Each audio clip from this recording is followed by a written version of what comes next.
평생을 남을 위해 살아온 한 여자가 있습니다. 새벽 하늘을 보며 출근하고 차가운 밤바람을 맞으며 퇴직하는 날까지 그녀의 손은 쉴 틈이 없었지요. 병원에서의 30년, 그리고 남편의 아내로 30년, 대한민국 황혼기 부부의 절반 이상이 꿈꾼다는 은퇴. 과연 그 끝은 축복일까요? 여기 한 줄기 거친 바람이 바닷가 낡은 시골집에 문틈을 사정없이 파고듭니다. 63세의 전직 간호사 영애 씨. 둥근 얼굴에 단정한 단발머리, 평생의 고단함이 묻어나는 마르고 왜소한 체형입니다. 그녀가 입은 빛바랜 셔츠 위로 여름 바다의 눅눅한 공기가 무겁게 내려앉습니다. 3년 전 남편을 따라 아무 연고도 없는 이곳 외딴 어촌 마을로 내려온 날, 그것이 비극의 시작이었습니다. 오늘 영애 씨는 평생 모아둔 비밀을 남편의 낡은 밥상 위에 조용히 내려놓았습니다. 그것은 하얀 봉투였습니다. 지장과 서명이 선명한 조론 합의서였습니다. 남편은 밥상을 탁 치며 자리에서 일어났습니다.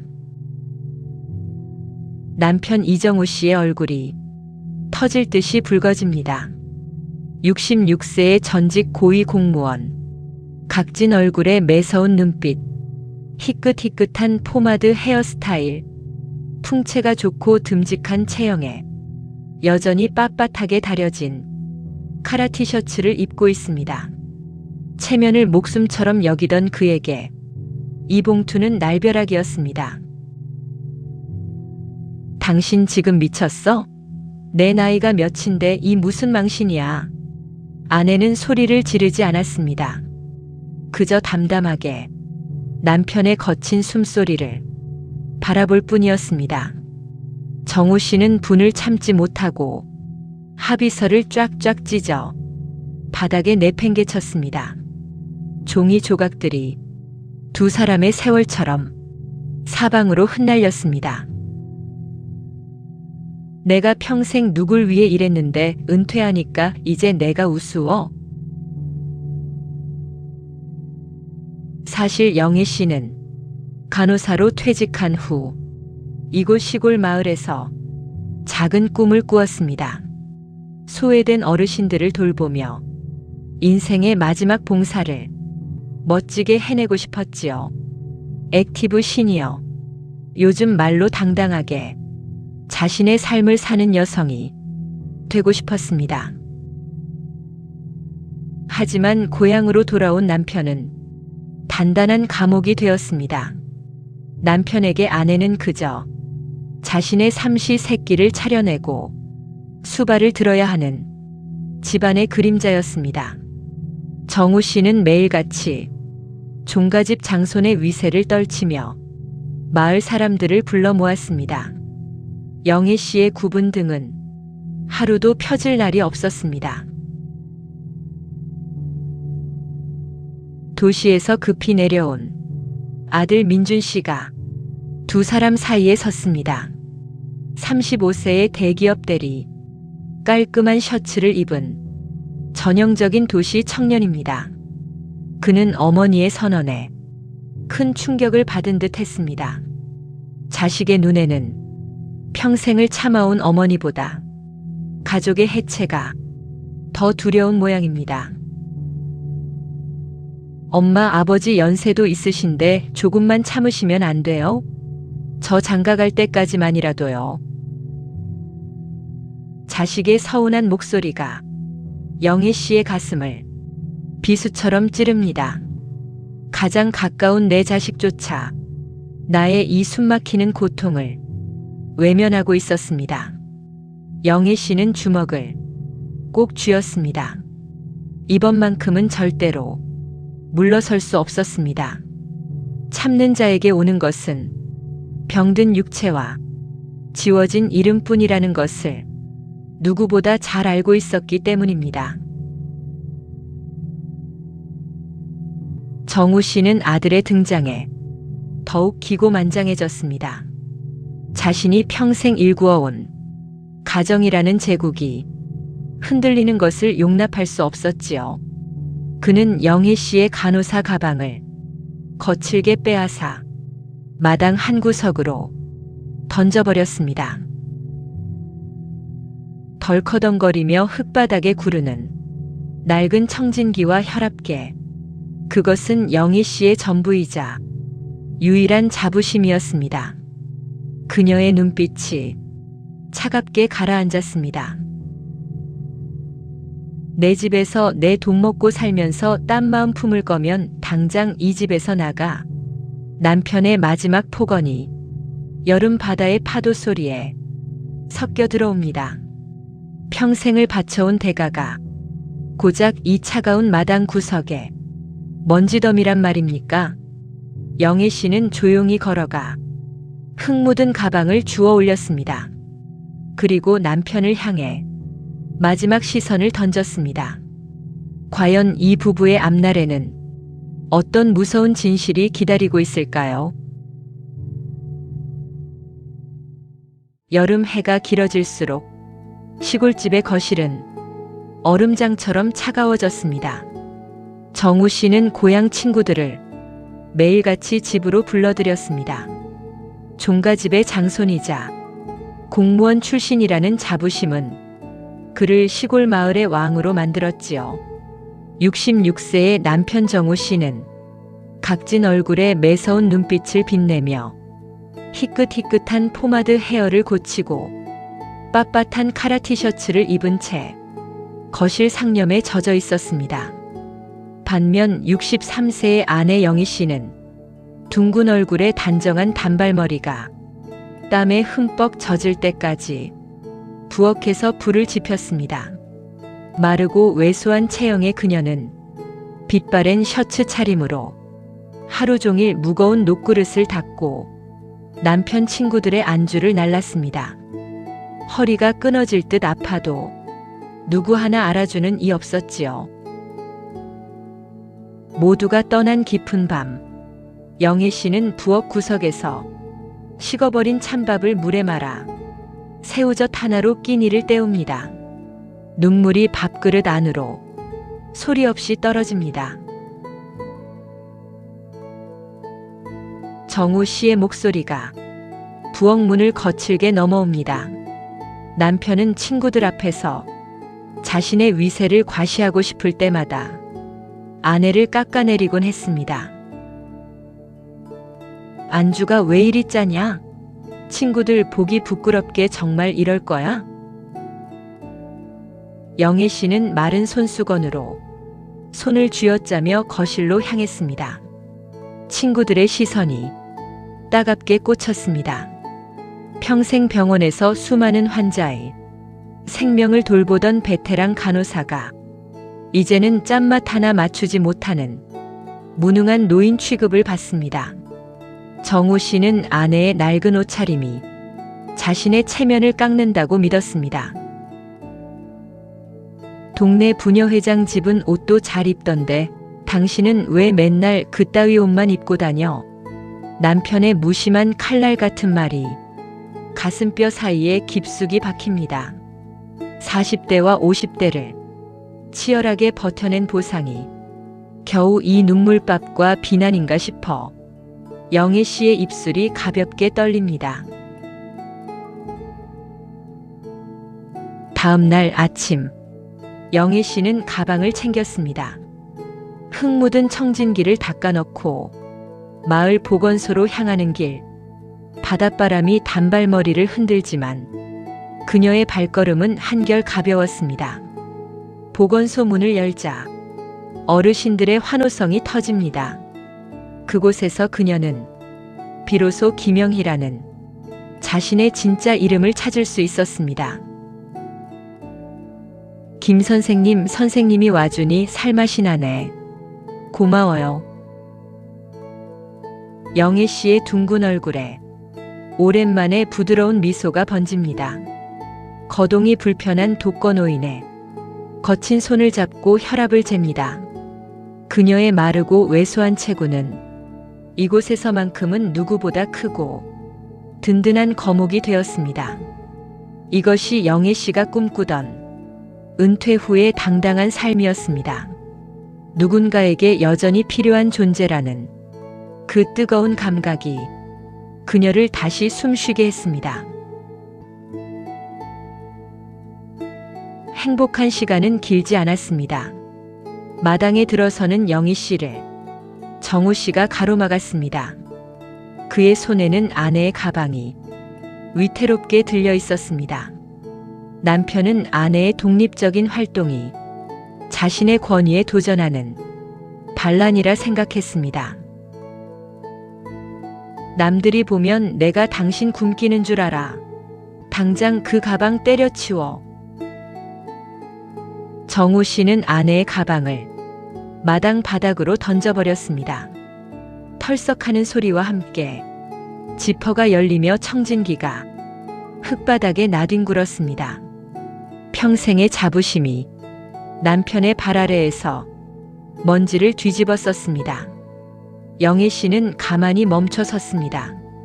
가슴 깊은 곳에서 무언가 차갑게 굳어지는 기분이 그녀의 전신을 감쌌습니다. 집구석 살림이나 할 것이지 어딜 자꾸 기어나가서 먹칠을 해. 그날 밤 영희 씨는 마당에 흙을 닦아낸 가방을 방 한구석에 두었습니다. 남편 정우 씨는 코를 골며 깊은 잠에 빠져 있었습니다. 그 가부장적인 평온함이 영애 씨에게는 소름 끼치도록 숨이 막혀왔습니다. 그녀는 스마트폰을 켜고 조론과 시니어 홀로서기에 대한 수많은 글을 읽어내려갔습니다. 이것은 단순한 도망이 아닙니다. 남은 30년의 인생을 인간답게 살기 위한 마지막 생존 법칙이었습니다. 그녀는 서랍 깊은 곳에서 하얀 봉투를 꺼냈습니다. 그리고 펜을 들어 자신의 이름을 한자 한자 정성스럽게 적어 내려갔습니다. 김영희.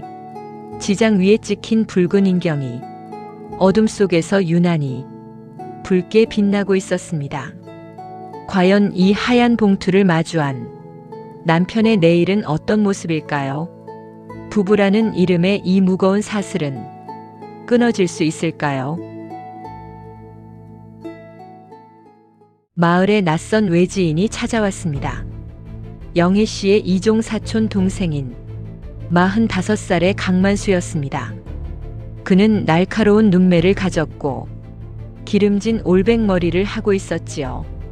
마른 체형에 화려한 금시계와 명품 로고가 박힌 티셔츠를 입어 어딘지 모르게 가벼워 보였습니다. 만수는 서울에서 사기를 치다 망해 갈 곳이 없어지자 고향 고모부의 퇴직금 소식을 듣고 이곳까지 냄새를 맡고 온 것이었지요. 그는 정우 씨의 집에 들어서자마자 과장되게 허리를 굽히며 알랑방귀를 뀌어댔습니다. 그의 손에는 번지르르한 어촌 사업 계획서가 들려 있었습니다. 정우 씨는 그 화려한 말솜씨에 조금씩 빠져들기 시작했습니다. 고모부님처럼 훌륭한 분이 이런 시골 구석에 묻혀 계시면 안 됩니다.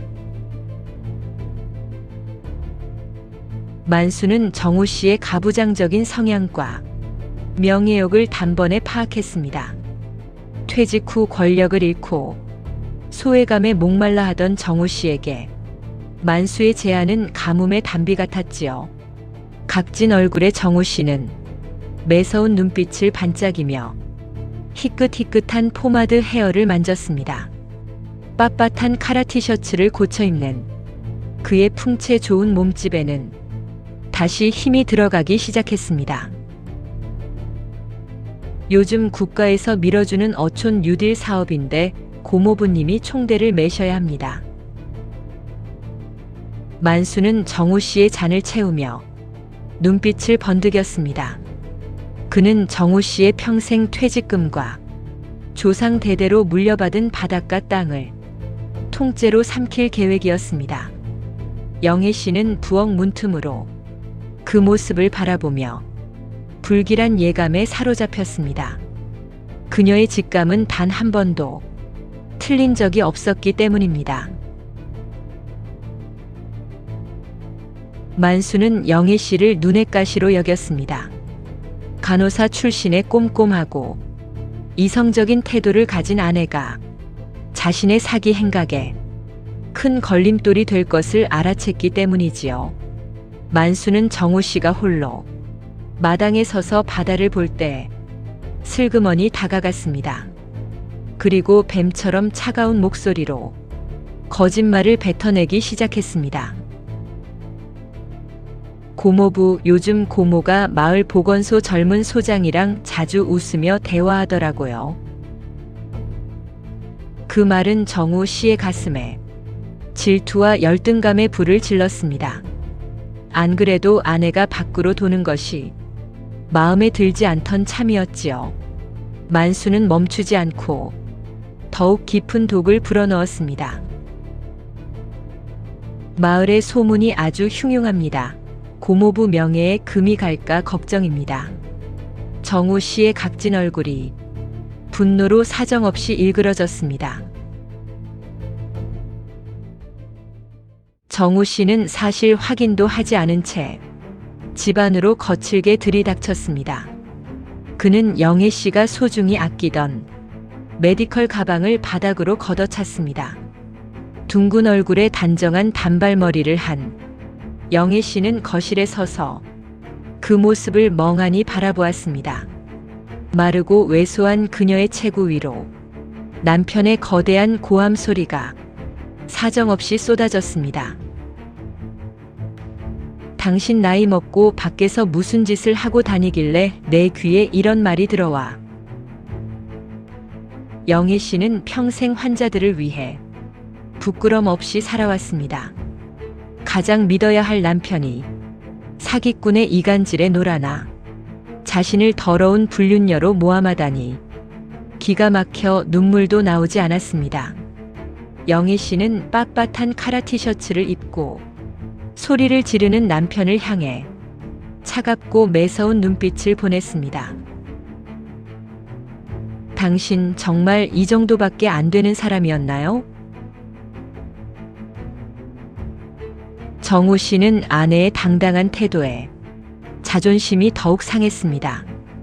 그는 만수가 파놓은 함정 속으로 스스로 걸어 들어가며 결국 내뱉어서는 안 될 마지막 선을 넘고 말았습니다. 내 집에서 나가. 내 돈으로 지은 집이니 내 말 안 들을 거면 당장 나가란 말이야. 영애 씨는 더 이상 아무 말도 하지 않았습니다. 그녀는 빛바랜 셔츠 자락을 추스르고 바닥에 떨어진 낡은 청진기를 가방에 조용히 주워 담았습니다. 그리고 한치의 망설임도 없이 시골집의 무거운 대문을 열고 밖으로 걸어 나갔습니다. 그녀가 나간 자리에는 여름밤의 서늘한 기운만이 맴돌고 있었습니다. 과연 홀로 남겨진 고집쟁이 남편은 어떤 파멸을 맞이하게 될까요? 영애 씨의 진정한 홀로서기는 성공할 수 있을까요? 아내가 떠나버린 큰 시골집은 적막감 대신 욕망으로 가득 찼습니다. 정우 씨는 거실에 앉아 만수가 가져온 서류들을 자랑스럽게 훑어보고 있었습니다. 66세의 남편 이정우 씨는 각진 얼굴에 자존심 강한 눈빛으로 희끗희끗한 포마드 헤어를 매만지며 빳빳한 카라 티셔츠 자락을 넓혔습니다. 풍채 좋은 체형을 과시하듯 등을 기대고 앉아 인감도장을 만지작거렸지요. 만수는 그 옆에서 기름진 올백머리를 번들거리며 교활한 눈빛을 감추고 있었습니다. 마른 체형에 화려한 금시계를 찬 손으로 계약서의 인감란을 가리켰습니다. 고모부, 여기에 도장만 찍으시면 이 바닷가 땅 전체가 고모부 명의의 리조트가 됩니다. 정우 씨는 아내에게 본때를 보여주겠다는 일념 하나로 평생을 바쳐 모은 퇴직금과 조상 대대로 내려온 땅의 문서를 사기꾼의 손에 통째로 넘겼습니다. 붉은 인감이 종이 위에 선명하게 찍히는 순간 정우 씨의 얼굴에는 기만적인 미소가 번졌습니다. 서울에서 소식을 듣고 급히 내려온 아들 민준 씨가 거실 문을 거칠게 열었습니다. 35세의 대기업 대리 민준 씨는 깔끔한 셔츠를 입고 있었지만 얼굴은 새하얗게 질려 있었습니다. 그는 바닥에 흩어진 사채 계약서와 담보 서류를 보고 절망적인 목소리로 외쳤습니다. 아버지, 이 인간 사기꾼이에요. 서울에서 이미 수십억 해먹고 도망친 놈이라고요. 정우 씨는 자리에서 벌떡 일어나 풍채 좋은 몸집으로 아들의 앞을 가로막았습니다. 자식 앞에서 자신의 어리석음이 드러나는 것을 참을 수 없었기에 오히려 더 큰 고함을 질렀습니다. 감히 어디서 부모한테 눈을 똑바로 뜨고 대들어. 내 돈으로 내가 하겠다는데 내가 무슨 상관이야. 민준 씨는 고집에 눈이 먼 아버지를 바라보며 바닥에 주저앉고 말았습니다. 가족을 지키기 위해 평생을 바친 어머니의 희생이 이토록 허망하게 무너져 내리고 있었습니다. 작은 자취방에서 노인들을 돌보던 영애 씨의 귀에도 이 파멸의 소식이 전해졌습니다.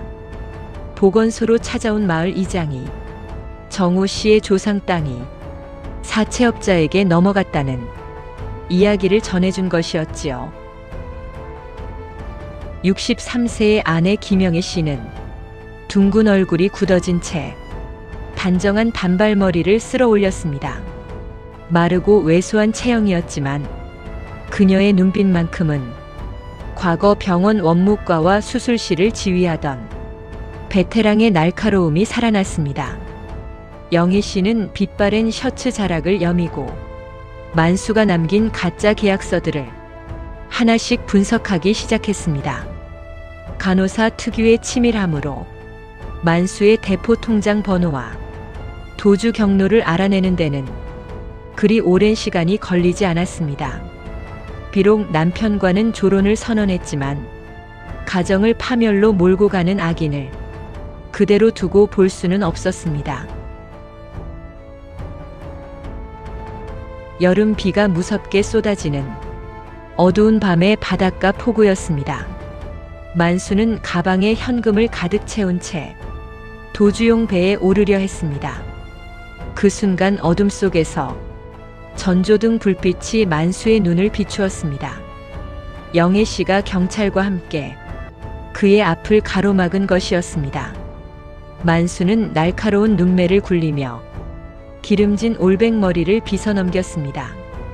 마른 체형을 뒤틀며 화려한 금시계를 찬 손으로 억울하다는 듯 가슴을 쳤습니다. 고모, 이게 다 오해입니다. 저는 고모부를 도우려고 한 것뿐이라고요.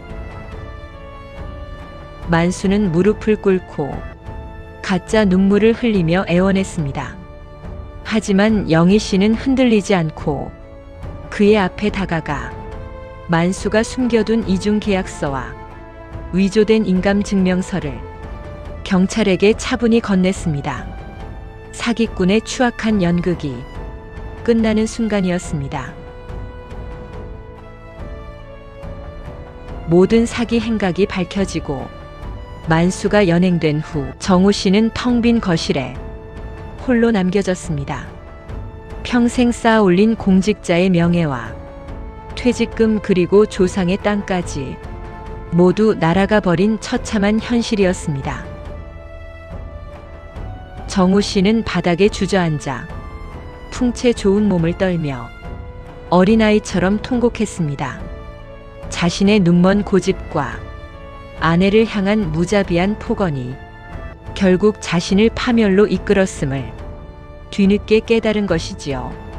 그의 시선이 마당 구석, 진흙탕 속에 버려져 있던 영애 씨의 낡은 청진기에 머물렀습니다. 그것은 아내가 평생 지켜온 숭고한 인생의 흔적이었습니다. 정우 씨는 떨리는 손으로 그 먼지 묻은 청진기를 가슴에 품고 울부짖었습니다. 과연 이 모든 비극을 겪은 남편은 아내의 마음을 돌릴 수 있을까요? 두 사람의 관계는 이대로 영영 끝이 나는 것일까요? 모든 폭풍이 지나간 후 정우 씨는 아내의 자취방을 찾았습니다. 그의 손에는 영애 씨가 두고 간 먼지 묻은 청진기가 들려 있었습니다. 66세의 남편 이정우 씨는 각진 얼굴에 매서웠던 눈빛을 잃고 희끗희끗한 포마드 헤어도 헝클어진 채 빳빳하던 카라 티셔츠 자락을 늘어뜨리고 있었습니다.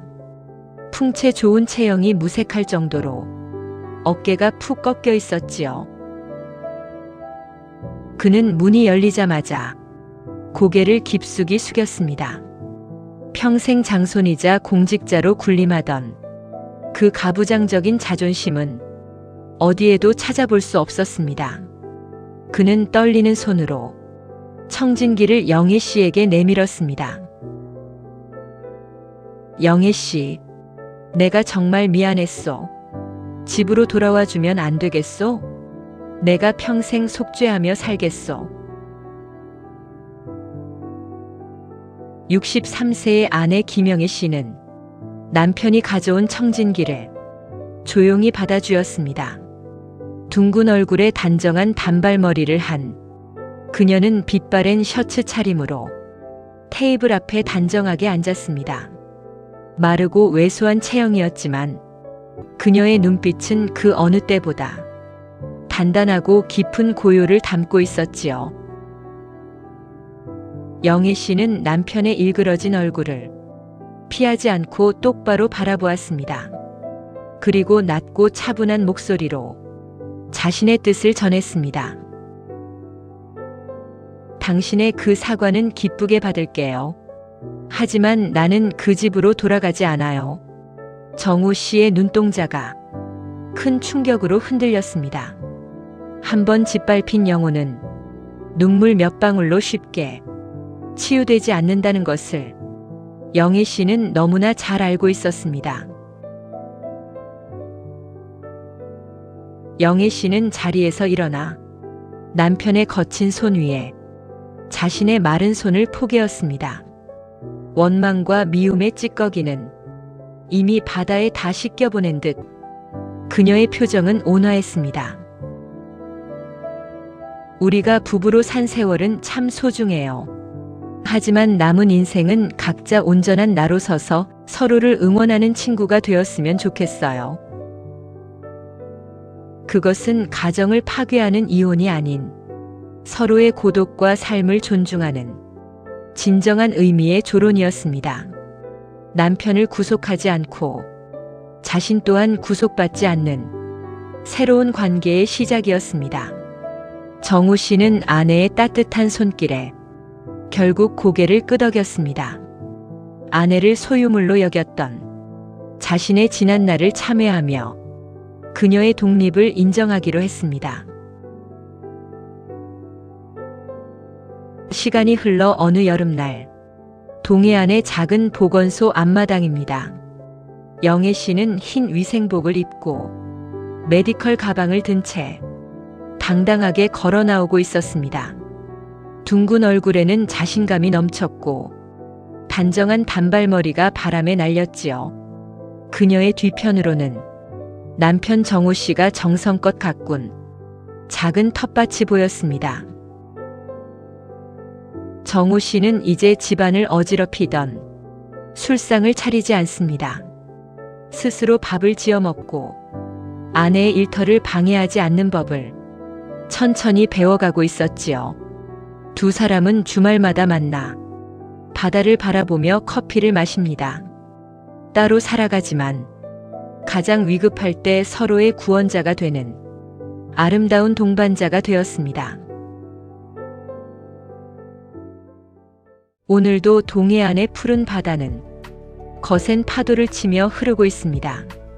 그 바다는 인생의 온갖 풍파를 온몸으로 겪어낸 우리 시니어들과 중년 세대의 마음과 꼭 닮아 있습니다.